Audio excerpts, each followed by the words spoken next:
पुणे शहरातील वाढत्या गुन्हेगारीच्या घटनेने अनेक प्रश्नचिन्ह निर्माण होत असतानाच सहकार नगर परिसरात एक गोळीबाराची घटना घडली होती। दुचाकीवरून आलेल्या 4 अज्ञात हल्लेखोरांनी एका तरुणावर गोळ्या झाडल्यानं परिसरात एकच खळबळ उडाली होती आणि याच वाढत्या गुन्हेगारीच्या पार्श्वभूमीवर सहकार नगरमधील या गोळीबाराच्या घटनेचा पोलिसांनी अवघ्या काही तासांमध्ये उलगडा केलाय। या गोळीबाराच्या घटनेत तरुण गंभीररित्या जखमी झाला असून त्याच्यावर रुग्णालयात उपचार सुरू आहेत। घटनेनंतर सहकार नगर परिसरात भीती आणि तणावाचं वातावरण निर्माण झालं होतं। मात्र पोलिसांनी तातडीनं तपास सुरू करत सीसीटीव्ही फुटेज आणि तांत्रिक पुराव्यांच्या आधारे मुख्य आरोपी आदित्य थोपटे याच्यासह त्याच्या 3 साथीदारांना ताब्यात घेतले।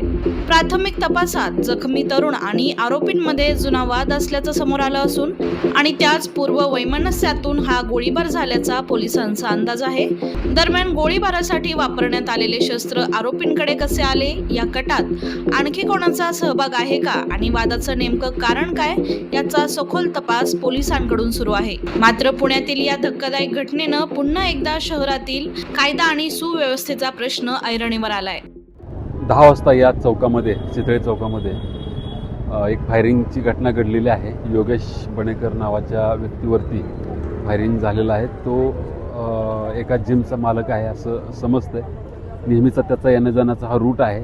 त्याच्यावरती पाळत ठेवून 4 लोकांनी या ठिकाणी अग्निशस्त्राचा वापर करून फायरिंग केलेलं आहे। त्याचबरोबर त्यांच्याकडे धारदार शस्त्र असल्याचंही निष्पन्न झालेलं आहे। संबंधित जखमीला लगेचच दवाखान्यात नेलेलं होतं। तो सुस्थितीत आहे आणि त्याच्यावरती हॉस्पिटलमध्ये उपचार चालू आहेत। आरोपी कोण आहेत, त्यांची ओळख पटली का?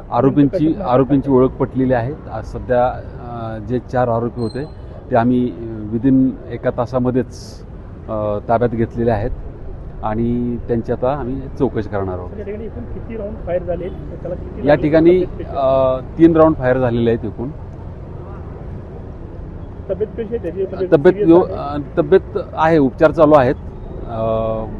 प्रतिसाद देतो उपचारांना। कशातून संपूर्ण प्रकार घडला ते अद्यापर्यंत समजलेलं नाही। ते समजेल, ते समजलं की सांगेल।